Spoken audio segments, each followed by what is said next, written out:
Welcome everyone to Straight From the Paws. My name is Gail, and as you all know, if you've been watching regularly, I'm the president of Forever Paws. And today we have a little audience with us of some little rabbits and, what's that, a guinea pig? Yes. It's inside the house, and we got some over there. So we have a little audience, so if you hear some noises behind us, that's what's happening in our little audience today. But I also have a very special guest with me today. I have our new clerk, Karen Rego. Karen, welcome. Thank you very much. So, Karen has joined us, how long now, Karen? A little over 3 months. A little over 3 months, okay. So, we're going to talk a little bit about when you first came in. I thought it was quite funny, and I got to explain to people why I'm super excited about it. We actually have a human being. Not that I didn't have a human being. My board of directors used to have that position, but I have someone that's here on a daily basis. You work Sunday through Thursday, Yes. 10 to 4? Yes. 10 to 4. So Karen, has joined us, and I've been thrilled because ever since I put the policy and procedure book, Bev and I did one many years ago for the staff, and we've revised it and so on. But we always kept the clerk's position, as I told you, in that because we always wanted to have one. And now we felt that we were solvent enough to hire someone, and we were thrilled about it because prior to you coming, we were doing one person at a time. So if you called on Monday, you got Bev. You called back on Wednesday, you got Denise. And then Denise would say, well, Beverly's not here today. But I explained everything to her, and it just doesn't work out. So that is a blessing that you came along. Now, I'm currently in the process of trying to hire some more staff. And with you, it was unbelievable. I was here on a Monday, I answered the door, and you handed me your resume, and she said, oh, you're applying for a job. And I'm like, well, we don't have any position. In my head, I'm thinking, we don't have any positions. But then I remembered there had been an article in the newspaper about with COVID that we needed staff. Mm-hmm. But it was kind of an old article, so it came out later than when it's supposed to. So you hand me that, and I'm a quick reader, and I read upside down because I used to be a special ed teacher. So I'm talking to you, and I'm looking at what's in front of me, and I'm like, wow, okay, this is the perfect person for this job, but how am I going to get her and rope her in, So I said, okay, right away, I bring you in. I said, let me introduce you. She said, well, I'm not. I said, no, don't worry about it. You were dressed fine. I said, come on in. And I introduced you to Ariana, mm-hmm. and I kind of pointed to Ariana and said, look at this resume. And just take a brief look, and she's like, oh yeah, and she knows what I'm saying because we kind of have mental telepathy with her and I now. I can just say, and she gets it. And then we show up for a meeting. You have your interview with her. I let her Yes. do the first interviews and so on. And I walk in and knock at the door. And Ariana says, there's a sign on the door that says, do not disturb. Mm-hmm. And I said, well, I'm your boss. Can I come in? And she said, oh, yeah. And I walk in, and you look at me, and you're like, that's the boss? And it was like, what happened? And the reason why, what I didn't say is when I'm here on Mondays, we used to wear a volunteer yellow shirt. I wear a different kind of shirts now. So you thought I was a volunteer just mm-hmm. answering the door. Mm-hmm. And all of a sudden, okay, she's here, and that's kind of weird. But, and Karen, as soon as we walked out, Ariana said to me, I want to hire her. And I was like, yes. I said, okay, we can do this. Now, you just decided that you had decided to give up your other profession, and mm-hmm. you're an educated woman, and Yes. that was something I really appreciated. And you had a good background from college and so on, mm-hmm. and then you decided, okay, like myself, I want to change careers. Mm-hmm. You're smarter than I am because I volunteer and don't get paid, so you're a little smarter than I am. What can I tell you? But that's okay. So you're here, and tell us a little bit about your adventure here. Where do I begin? I guess I would begin by saying I just absolutely love it. I love being part of this team. I am moved by the compassion and the care that this team provides, and the commitment to ensuring that the animals in these neighboring areas are taken care of, and that the people who are taking care of them, if they need assistance, that's what they get. And I have been fortunate. I think it was the right time and the right place to be able to do something that I always loved. And now being able to be paid for it and to learn from the staff that are here to just be a better pet owner and a better animal activist in my own way has just been really rewarding, and I'm really thankful. Yeah, well, I agree with you, and I like what you said about I've over the years when I've had to take over for staffing and all that, I always tell them that I believe in team. You know, I believe that we have to work as a team, and you know, I'll use the terminology baptism by fire, because you came in, you know, we gave you a little bit of idea what's going to happen, but you really can't explain that job until you start doing it, and you know that it's a difficult job. Mm-hmm. It is a difficult job. And one of the reasons it's a difficult job is because when you answer that phone, you get bombarded. Mm-hmm. And so just give us an example. I mean, obviously people aren't going to know who they are, but just give us an example of sometimes how you're treated on the phone.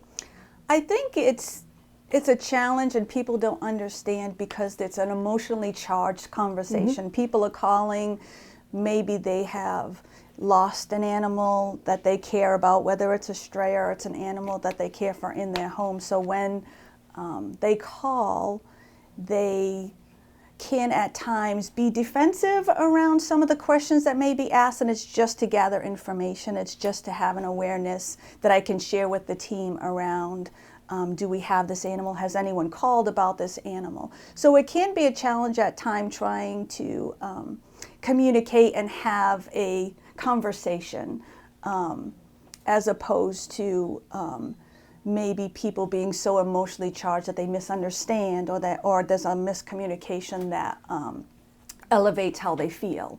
So I was taken aback at some of the conversations and some of the discussions, but I think over time, and I think involved in something like this, you can help people to understand that we are really all on the same team. Absolutely. So it's helpful just to try and listen and reciprocate in the conversation to get the answers that they're looking for. Exactly. And one of the things that always tends to be an issue, which is heartbreaking, is that when you have to tell them that they owe us a certain amount of money, and they assume that it's all coming to the shelter, which we know it's not. Right. Some of the money, how does that get divided out? Well, there's animal control fees, there's transportation fees, and different towns and communities have different expectations around their fees and the types of documentation that they need to ensure that you're releasing the animal to the rightful owner, and that you're releasing the animal that is being cared for safely, whether they have immunizations and vaccines that they need. Right, and that's one of our problems right now, trying to get the rabies shot. That's something, it's state mandated. It's not, you know, through us, it's state mandated. People have a hard time understanding that. Right. And right now, you know, this show is going to air in March, and hopefully things will be a little bit different, but I don't quite see that happening, is that we can't get into vets. People don't understand, and I say this every opportunity I have, is that we don't have a vet in this building. We have a vet that comes in once a week and, you know, takes care of the animals. If we have a problem, we go to different vets. And so now the time is you call, or if you have a chance, or a staff person has to call to find a vet that's open to get a rabies shot. And sometimes, like if it's a weekend, because you're here on a Sunday, there's no one closed. available. Right, they're closed. So we have to charge them another day, and people really get angry about it. And I understand, and I will honestly say, rightfully so. You know, they're angry because they have to pay another day. But it's not our responsibility. It's not our fault, I guess, is what I'm trying to say. Right. We can't find anybody to do it. Right. If we could, we would. Right. So people, please understand, you know, that Karen's on the front line, and she doesn't have all the answers. She'll find it out from the staff.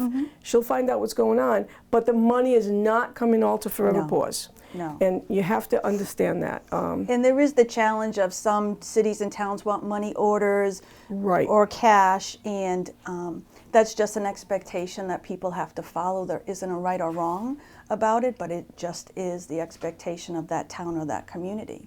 I mean, I think a bit of advice is when you do vaccinate your animals, if you can keep that aside, put it in a safe place, that if for some reason you need it, you'll have it. Absolutely. And that's a piece of guidance I think that would go a long way with people. And also, I sort of put you on selected you for this month, also because March in Fall River. I don't know about New Bedford. I'm sorry, but I don't know about New Bedford. But I know in Fall River is when licenses get renewed in Fall River. So in the past, you were able to go down there and get your license and your little dog, the dog tags and all that. I know with COVID, things have changed. So, check, online, look at animal control on Facebook and see when they're going to do it. They usually do it at the beginning of March. I know last year it was delayed a little bit, and they sent us we usually put a flyer up here, and we'll remind people on our Facebook when we find out for certain. And if you haven't had your dog with a license, get your dog licensed. That's the best way to do it, because you'll have your own record, as Karen said. Keep it, safe. I have a file for my dog, and I keep everything in there for her. But sometimes when you're really nervous about something, you forget where things are, and people will say to us, "Oh, I got it at Petco." Well, that's great, but when we try to call Petco, what happens, Karen? You don't have the access that you would want. No. So I'm not saying anything about bad about Petco or PetSmart. They do a good service. They do. But if they don't have the information on the record, we can't have it proven. So we're stuck again. So I think that's really, really important for people to understand.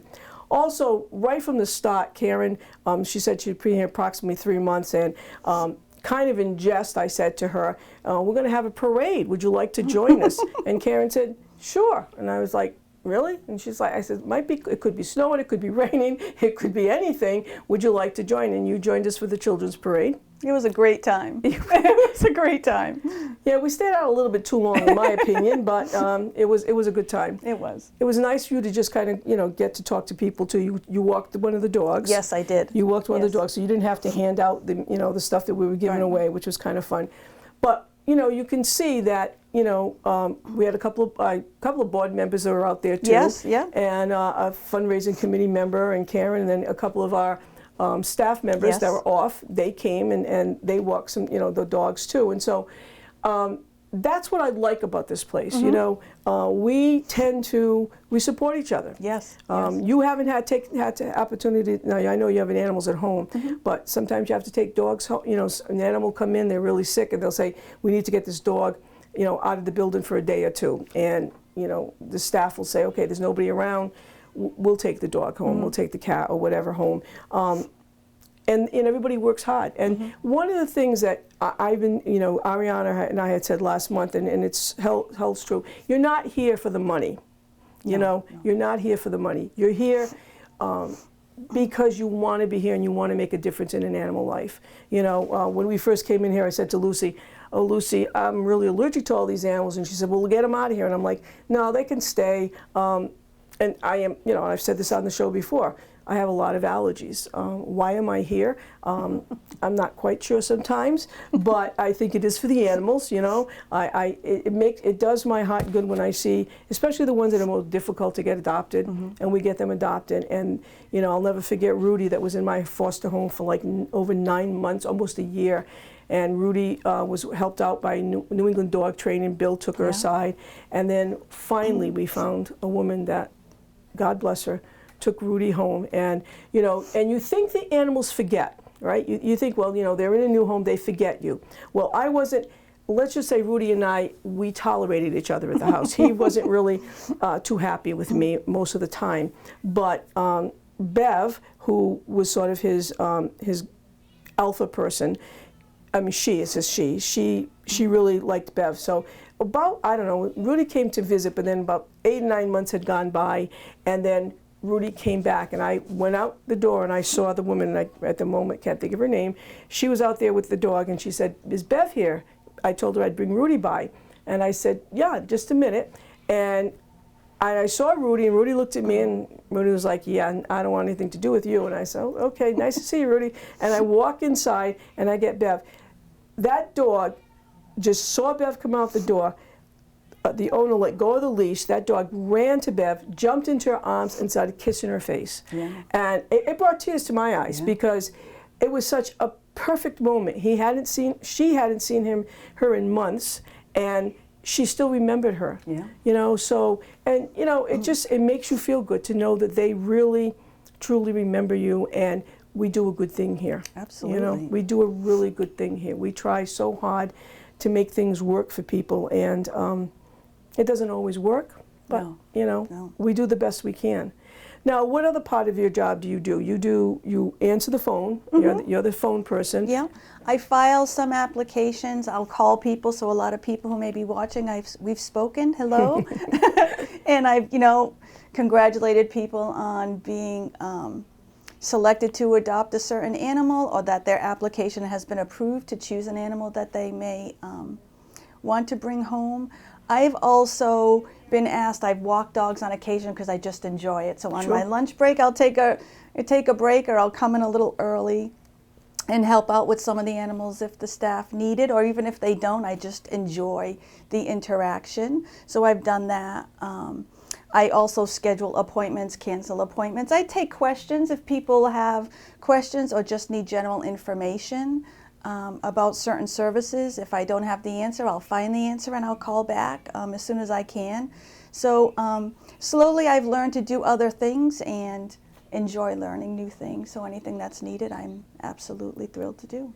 And again, I've got to say, Karen's a great find and a great team player, because if you remember, in February we had what they called a blizzard, and the first day we were, the staff, we have a difficult time, coming in. At least now our street is plowed and we have someone that plows our area, but it's difficult. And so the next day, on the Sunday, you were here, you came in, and poor thing couldn't even get in because she doesn't have a key to get in the building, and no one was answering the doorbell, and so on and so forth. But I told her, okay, this is what you got to do. She got into the building, and and then she said, I'm just going to help out, and I have cameras so that I'm always watching what's going on, and I can see Karen, and she's cleaning things out and helping out.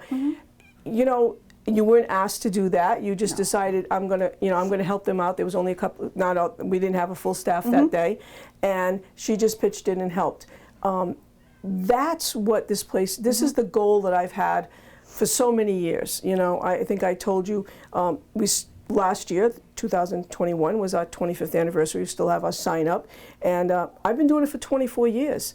And every time I hire someone new, it's a good experience. I mean, people come and people go, and I understand that because they learn a lot here. We just had someone that was working here for like 3 years, and they've moved on to something else, and I understand that.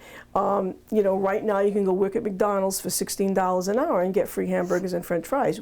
We don't give you much here except, some poop, and occasionally, people will give us, donations and stuff, and, a lot of times our adoptees will bring us cookies and candies and stuff and baked goods and so on. So. So that's a good thing, and we appreciate that. So I think it's important for people to understand that the people that work here shouldn't be, and I know it's a difficult thing. I know if my little girl was missing, I'd be very upset too. But try to be a little bit more understanding and kind when you talk to someone on the phone like Karen. Well appreciated. We now have 3 lines. Before you came, we only had 2. We now have 3 lines, so that if our office manager works off, she doesn't work every day in the building, but she can answer the phone. Ariana, the director, she has a line. She can answer the phone. And we still have the people that used to work in your position come in and do paperwork, and they answer the phone. I know on Monday I'm the backup, and I try to answer the phone as much as I can. And now we're still got the door closed, so every time the doorbell rings, you get a lot of exercise. You're up and down and answering the door and saying, okay, can I help you? And it's a different environment. You never come into the same place, the same time, and expect everything to be the same. Never going to happen here. And the volume is really high. Yep. It's a really good size shelter, but the amount of calls and visitors and people who want to donate and have questions, it's really high. So a little bit of patience does go a long way. Sure does. It really does. I want to thank the audience too. We had that Betty White challenge, and we made quite a bit of money, monetary money for that, as well as we had a lot of donations that came in, and just adding that to our our day, and I can tell you that we went on Venmo, we had PayPal, we had Network for Good, and people that brought in donations and brought in checks, and any name that we have. I personally have sent out either an email and a thank you or a letter to every single person that I'm aware of, because it's important. I think, I may be, as they say, I look at it and say, maybe I'm old-fashioned. We can just put the thing on social media that says, oh, thank you, everyone. But I think I get a lot of emails back that just say to me, I can't believe you sent me, as thank you. I really appreciate that. That's going the extra mile. And yeah, it is. It is going the extra mile. But I think that I'm not tapping myself on the shoulder here, but I think that that's again what this Forever Paws is all about. We take the time to care about the other people that are helping us, and indeed we help them. And I just do whatever we can. So the other thing too is just a little bit about the time element. Do you think that's enough time for you to work, like from 10 to 4? That gives you enough time to get the answer machine going and figure all that out? Yes, I've perfected it over time. Okay, sure. I think in the beginning when I started, I really did underestimate the amount of communication and calls, and as you said, the staff were very generous with their time, also with me and helping me and being patient and helping me to understand how I would have to adjust. So I do think it works. I do, as I said, sometimes I come in early if I know that it's a little bit busier than usual, or it's just something that I needed to do that I wasn't able to do. We've managed to get things done, and as you said, as a team, really. Yeah, and again, I just happened to be in the right place at the right time that day. We didn't even have to we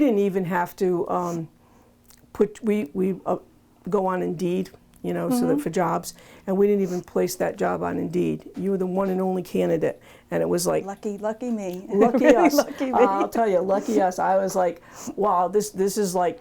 This is so perfect. It's like unbelievable, and like I said, you fit so well into the into the team as well. Thank you very much. I appreciate everything you've done, and you are picking up things. I mean, I know just this week I said to you, okay, so now you're going to be worry about that printer up behind you, and make sure that we don't lose out on the the cartridges that are going to go in, and that's the problem too. Yeah. We're having problems like everyone else. I do a staple run every Monday. And I go in, and they don't have the cartridges. They don't have the supplies we need. It's like your own home. Right. And you got to try. So we went on Amazon, and Amazon said, "Oh, you'll have it the next day." Well, I think we waited 4 days for it. Come, yeah, right. you waited like 4 days for it. Meanwhile, we do have another printer.